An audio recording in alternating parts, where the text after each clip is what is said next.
जय। अब मैं माननीय मुख्यमंत्री जी से विनम्रतापूर्वक अनुरोध करता हूं कि आज के इस शक्ति केंद्र संयोजकों के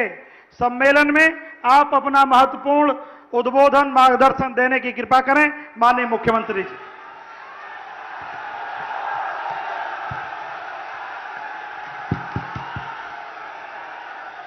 सियावर रामचंद्र भगवान के, सियावर रामचंद्र भगवान के, योगेश्वर श्री कृष्ण की, योगेश्वर श्री कृष्ण के, भारत माता के, भारत माता के, वंदे वंदे वंदे। नमः पार्वती पतिये हर हर। राष्ट्र प्रेरणा स्थल पर भारतीय जनता पार्टी के शक्ति केंद्र संयोजकों के आज के इस महत्वपूर्ण सम्मेलन में मुख्य अतिथि के रूप में उपस्थित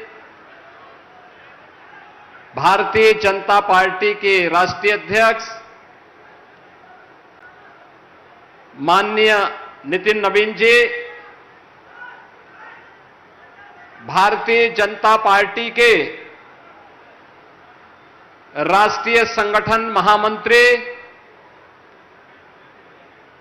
सम्माननीय श्री BL संतोष जी, भारतीय जनता पार्टी के प्रदेश के अध्यक्ष केंद्रीय वित्त राज्य मंत्री माननीय पंकज चौधरी जी, उत्तर प्रदेश सरकार में मंत्रिमंडल के मेरे वरिष्ठ सहयोगी उप मुख्यमंत्री श्री केशव प्रसाद मौर्य जी, उप मुख्यमंत्री श्री ब्रजेश पाठक जी, प्रदेश संगठन के महामंत्री सम्माननीय धर्मपाल जी, अवध प्रांत के नवनियुक्त क्षेत्रीय अध्यक्ष श्री अवधेश द्विवेदी जी, अवध प्रांत के शक्ति केंद्र संयोजकों के आज के इस सम्मेलन में उपस्थित इस प्रांत के सभी पदाधिकारीगण, शक्ति केंद्र के सभी संयोजकगण, उपस्थित बहन और भाइयों, उत्तर प्रदेश के इस प्रथम शक्ति केंद्र संयोजकों के सम्मेलन में मैं भारतीय जनता पार्टी के राष्ट्रीय अध्यक्ष माननीय नितिन नवीन जी का, राष्ट्रीय संगठन महामंत्री माननीय BL संतोष जी का आप सबकी ओर से हृदय से स्वागत करता हूं, अभिनंदन करता हूं। आप में से हर कार्यकर्ता इस बात को जानता है कि 25 दिसंबर भारत के पूर्व प्रधानमंत्री श्रद्धेय अटल बिहारी वाजपेयी जी की जन्म शताब्दी वर्ष के अवसर पर देश के यशस्वी प्रधानमंत्री आदरणीय श्री नरेंद्र मोदी जी ने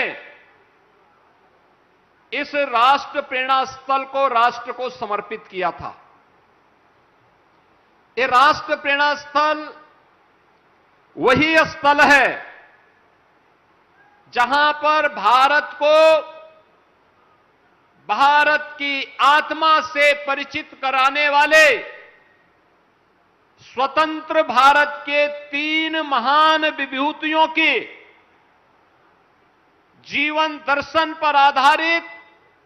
उनकी 65 फुट ऊंची प्रतिमाओं के साथ साथ निरंतर प्रेरणा प्रदान करने वाले इस म्यूजियम के माध्यम से देश को और वर्तमान पीढ़ी को एक नई प्रेरणा प्रदान हो रही है। बहन और भाइयों, डॉक्टर श्यामा प्रसाद मुखर्जी भारत की आजादी के आंदोलन के दौरान एक ऐसा नाम जिन्होंने अंग्रेजों की कुटिलता के खिलाफ बंगाल के विभाजन का विरोध करते हुए उस आंदोलन का हिस्सा बनते हुए पूरे बंगाल को पाकिस्तान में देने की साजिश को विफल करने का कार्य किया था। आज का जो बंगाल है, वेस्ट बंगाल है, अगर यह आज भारत के अंदर है और वहां हिंदू सुरक्षित है, इसका श्रेय जाता है डॉक्टर श्यामा प्रसाद मुखर्जी को। आज कश्मीर भारत के अंदर जिस रूप में है, कश्मीर में धारा 370 समाप्त हुई है, श्रद्धेय प्रधानमंत्री श्री नरेंद्र मोदी जी के कारण, माननीय गृह मंत्री श्री अमित शाह जी के कारण, लेकिन प्रेरणा पुंज हैं डॉक्टर श्यामा प्रसाद मुखर्जी जी। उन्होंने 1953 में कश्मीर के लिए धारा 370 समाप्त करने के लिए अपने आप को बलिदान किया था। एक देश में दो प्रधान, दो विधान, दो निशान नहीं चलेंगे, नहीं चलेंगे का नारा देते हुए उन्होंने परमिट सिस्टम का विरोध किया था और कहा जम्मू कश्मीर भी भारत का हिस्सा है और इस पर शेष भारत का कानून बराबर लागू होना चाहिए। वह सपना साकार हुआ है जब प्रधानमंत्री मोदी जी ने कश्मीर में धारा 370 समाप्त करके श्रद्धेय डॉक्टर श्यामा प्रसाद मुखर्जी के सपने को साकार किया। याद करें, भारतीय जनता पार्टी का कार्यकर्ता हो या भारतीय जनसंघ का कार्यकर्ता, सदैव एक ही नारा हमेशा लगाता था, जहां हुए शहीद मुखर्जी वह कश्मीर हमारा है। ये नारा केवल नारा नहीं था, ये भारतीय जनता पार्टी की वैचारिक प्रतिबद्धता का प्रतीक था और उस सपने को साकार किया है प्रधानमंत्री मोदी जी के नेतृत्व में भारतीय जनता पार्टी की सरकार ने। कार्यकर्ता बहनों और भाइयों, आज आप देश के अंदर देखते होंगे गरीब कल्याणकारी योजनाएं जो भी बन रही हैं, प्रधानमंत्री मोदी जी के नेतृत्व में पिछले 12 वर्षों के अंदर जितनी भी वेलफेयर की स्कीम चली है, चाहे वह प्रधानमंत्री गरीब कल्याण अन्न योजना हो, प्रधानमंत्री उज्ज्वला योजना हो, प्रधानमंत्री स्वास्थ्य बीमा की आयुष्मान भारत की योजना हो, प्रधानमंत्री आवास योजना हो, स्वच्छ भारत मिशन हो, जीवन ज्योति बीमा योजना हो, जीवन सुरक्षा बीमा की योजना हो, यह देश के बिना भेदभाव के अंतिम पायदान पर बैठे हुए गरीब के लिए समर्पित है। यह अंत्योदय की प्रेरणा हमें प्राप्त होती है पंडित दीनदयाल उपाध्याय जी से, और पंडित दीनदयाल उपाध्याय के उस सपने को साकार किया है प्रधानमंत्री मोदी जी की गरीब कल्याणकारी योजनाओं के माध्यम से। और उन गरीब कल्याणकारी योजनाओं के माध्यम से आज भारत के अंदर बिना भेदभाव के शासन की योजना का लाभ अंतिम पायदान पर गया है, तो उसका प्रेरणा स्रोत है पंडित दीनदयाल उपाध्याय। सुशासन कैसे होना चाहिए, भ्रष्टाचार के खिलाफ कैसे टेक्नोलॉजी का उपयोग करते हुए हम कार्यक्रम को आगे बढ़ा सकें, पहला सूत्र है शासन की स्थिरता। राजनीतिक स्थिरता के बगैर शासन स्थिर नहीं हो सकता। भारत के अंदर राजनीतिक व्यवस्था को, राजनीतिक स्थिरता को समाप्त करके शासन में स्थिरता आए, इसके प्रेरणा है श्रद्धेय अटल बिहारी वाजपेयी जी। याद करिए 1990 के दशक के उस दौर को, लगातार सरकारें बनती थी, बिगड़ती थी, आती थी, जाती थी, खरीद फरोख्त होती थी, 1996 का अटल जी का वक्तव्य सुनिए, जब उन्होंने 13 दिन की सरकार को गंवाई थी। उन्होंने कहा कि नहीं, हम इसको नहीं प्रेरित करेंगे, इसको नहीं आगे बढ़ाएंगे। और उस समय श्रद्धेय अटल बिहारी वाजपेयी जी ने कहा चुनाव का मुकाबला करेंगे। 98 से लेकर के 2004 तक देश के अंदर एक स्थिर सरकार देकर के, राजनीतिक स्थिरता के दौर को भारत के अंदर ला करके फिर सुशासन का एक मॉडल उन्होंने दिया। सुशासन का वो मॉडल जो डॉक्टर श्यामा प्रसाद मुखर्जी और पंडित दीनदयाल उपाध्याय जी की प्रेरणा से आगे बढ़ा था, आज वह देश के अंदर प्रधानमंत्री मोदी जी के नेतृत्व में एक साथ, चाहे वह डॉक्टर श्यामा प्रसाद मुखर्जी का भारत की एकता का संदेश हो, चाहे वह पंडित दीनदयाल उपाध्याय जी का अंत्योदय की प्रेरणा हो, चाहे वह श्रद्धेय अटल बिहारी वाजपेयी जी के सुशासन का मॉडल हो, या अगर किसी ने किया है तो आज देश के यशस्वी प्रधानमंत्री श्री नरेंद्र मोदी जी के नेतृत्व में हमने नए भारत के अंदर देखा है। हमारी पीढ़ी सौभाग्यशाली है कि हमने मोदी जी के भारत की सुरक्षा के मॉडल को, वैश्विक मंच पर भारत की बढ़ी हुई प्रतिष्ठा के इस मॉडल को, भारत की सुरक्षा के मॉडल को, विकसित भारत की संकल्पना के साकार होते हुए मॉडल को आज हम देख रहे हैं, उसको आत्मसात कर रहे हैं। और विरासत और विकास का मॉडल कैसे हो सकता है, इसका केंद्र बिंदु बनाया है प्रधानमंत्री जी ने भारत के हृदय स्थल के रूप में जाने जाने वाले उत्तर प्रदेश को। पिछले 9 वर्ष के अंदर उत्तर प्रदेश के अंदर डबल इंजन की सरकार ने प्रधानमंत्री मोदी जी के उस मॉडल को यहां अक्षर से उतारने का काम किया है। कोई सोचता था आज से 9 वर्ष पहले काशी में काशी विश्वनाथ धाम इतना भव्य बन जाएगा? कोई सोचता था अयोध्या में श्री राम जन्मभूमि और अयोध्या नगरी इतनी सुंदर हो जाएगी कि त्रेता युग का स्मरण कराएगी? कोई सोचता था मां विंध्यवासिनी का धाम इतना सुंदर बन जाएगा? कोई सोचता था उत्तर प्रदेश में भव्य और दिव्य कुंभ ऐसे होगा? कोई सोचता था नैमिषारण्य की सुंदरता ऐसे होगी? कोई सोचता था कि वृंदावन और मथुरा में भी द्वापर युग का स्मरण होता हुआ दिखाई देगा? कोई सोचता था सुखतीर्थ फिर से त्रेता युग का स्मरण कर द्वापर युग का स्मरण कराएगा? आज ये सब डबल इंजन की भारतीय जनता पार्टी की सरकार करा रही है। विरासत भी है तो विकास का model, infrastructure, world class infrastructure, highway, railway, metro, inland waterway, rapid rail, इस सब का मॉडल आज यूपी के अंदर मैन्युफैक्चरिंग के एक हब के रूप में यूपी का बढ़ती हुई ताकत। हमारे पास अगर हम ड्रोन बना रहे हैं तो हम ब्रह्मोस मिसाइल भी बना रहे हैं। यही अंतर है। 2017 के पहले पिछली सरकारें माफिया पालती थी, हर जिले में अपने गुर्गों से कट्टा और बम बनवाते थे लूटपाट करने के लिए, और आज हम देश की सुरक्षा के लिए ब्रह्मोस मिसाइल बना रहे हैं लखनऊ में।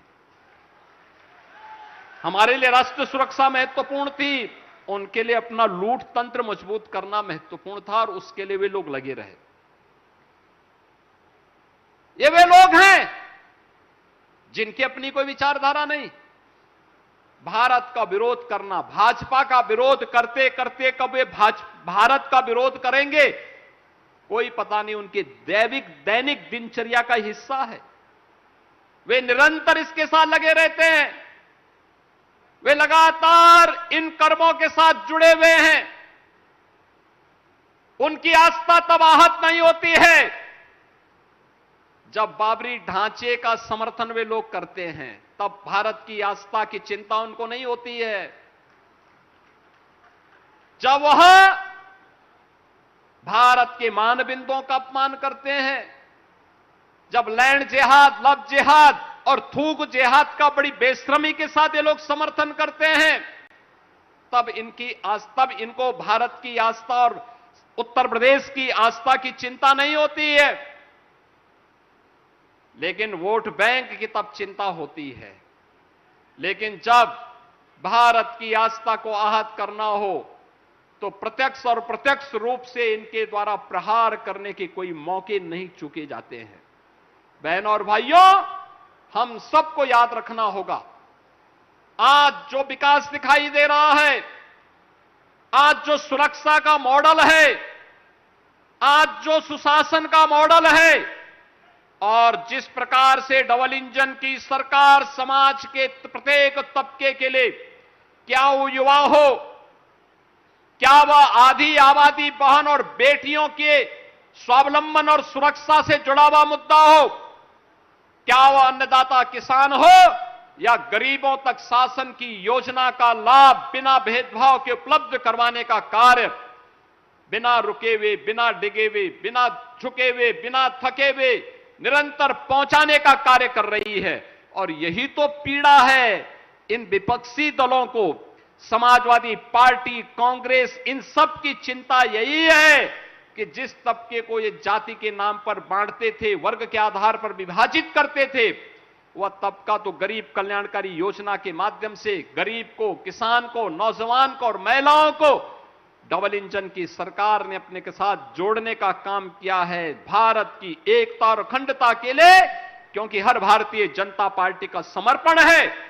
और उस कार्य को, उस संकल्प को पूरा कर रहा है भारतीय जनता पार्टी के नेतृत्व में डबल इंजन की सरकार। और इसलिए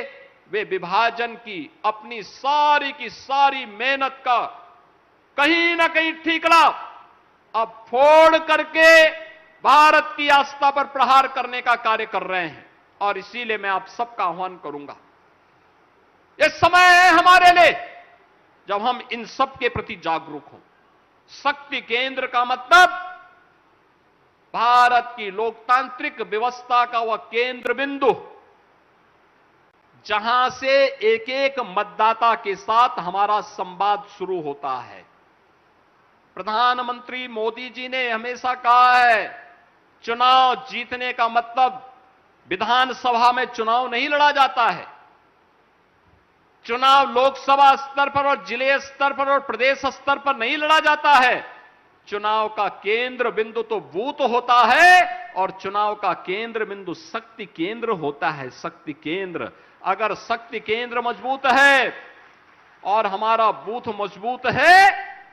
तो फिर चुनाव हमारे पाले में आएगा ही आएगा। और उस दृष्टि से उसके रखवाले के रूप में आपकी बड़ी भूमिका, उस महती भूमिका के कारण दुनिया के लोकतांत्रिक देशों में सबसे बड़े राजनीतिक दल के रूप में जिस पार्टी ने प्रधानमंत्री मोदी जी के नेतृत्व में यह सफलता प्राप्त की है, उस भारतीय जनता पार्टी के हमारे राष्ट्रीय अध्यक्ष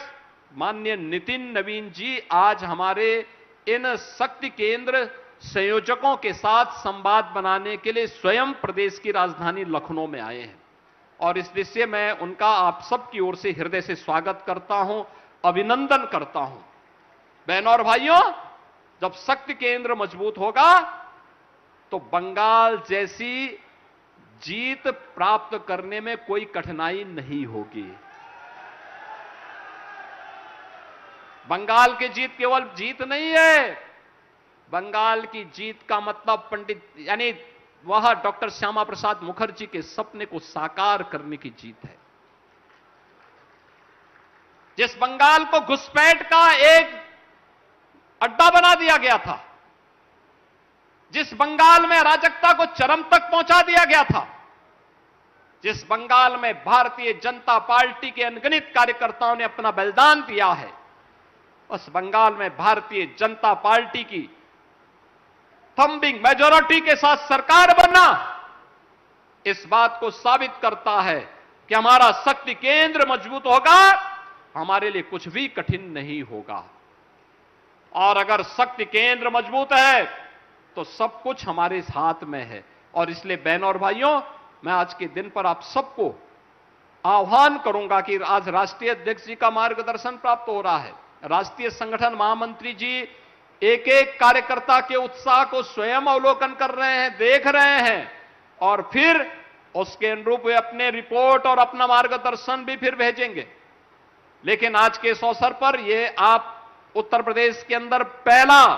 प्रांत है जो प्रांत राष्ट्रीय अध्यक्ष जी के साथ अपना संवाद जोड़ करके सौभाग्यशाली हो रहा है। अभी कमेटी गठित हुई और अभी इन्होंने पहला सम्मेलन अपना यहां पर संपन्न करके ये दिखा दिया कि हमारे पास ताकत है और हम लोगों के लिए कुछ भी कठिन नहीं। मैं आज के इस अवसर पर आप सबको इस बात के लिए आश्वस्त करता हूं, अपने शक्ति केंद्र का जो कार्य योजना यहां पर अभी प्रदेश अध्यक्ष जी ने आपको दी है, हर माह अंतिम रविवार के दिन मन के बात के साथ उस हर बूथ और हर शक्ति केंद्र के कार्यकर्ताओं को एकजुट होकर के मन की बात को सुनना और प्रधानमंत्री जी किन किन बिंदुओं की ओर चर्चा कर रहे हैं उनको नोट करना, जो आपके प्रदेश से संबंधित हैं उनके बारे में चर्चा करना और फिर अगर आपके यहां कोई उतारने की कोई ऐसी कार्य है, करणीय कार्य को नोट करते हुए उसको लागू करने का कार्य अगर कर सकेंगे तो आने वाले समय में लंबे समय तक हम न केवल भारतीय जनता पार्टी के लिए अपितु भारतीय जनता पार्टी के साथ ही देश के लिए कार्यकर्ताओं की एक ऐसी फौज खड़ी करवा देंगे जो आने वाले समय में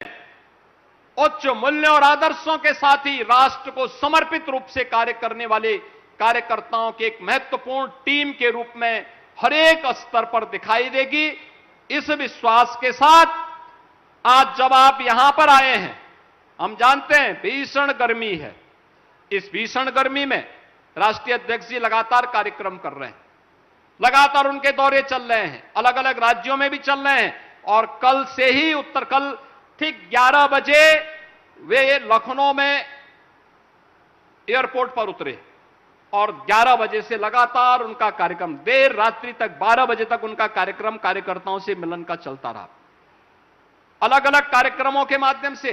आज प्रातः काल से ही 8:30 बजे से ही उनके कार्यक्रम निरंतर चल रहे हैं, बिना रुके, बिना डिगे, बिना थके। यही है भारतीय जनता पार्टी की यात्रा, चरेवेती चरेवेती के इस मंत्र को हम सबको भी अपने जीवन में अंगीकार करना होगा। और मैं आपको आश्वस्त करता हूं, सरकार आपकी है, आपके सम्मान के विरुद्ध कोई आचरण नहीं कर सकता है, आपके हितों और आपके मूल्यों, आपके आदर्शों के विरुद्ध कोई आचरण नहीं करेगा। और हम सबका आदर्श, हम सबकी प्रेरणा वही है जो हमारा केंद्रीय नेतृत्व होगा और हमारा प्रेरणा वही है जो ये राष्ट्र प्रेरणा की 3 महान विभूतियों के नाम पर यहां पर राष्ट्र प्रेरणा स्थल बना हुआ है। जो प्रेरणा उन्होंने दी वो हमारे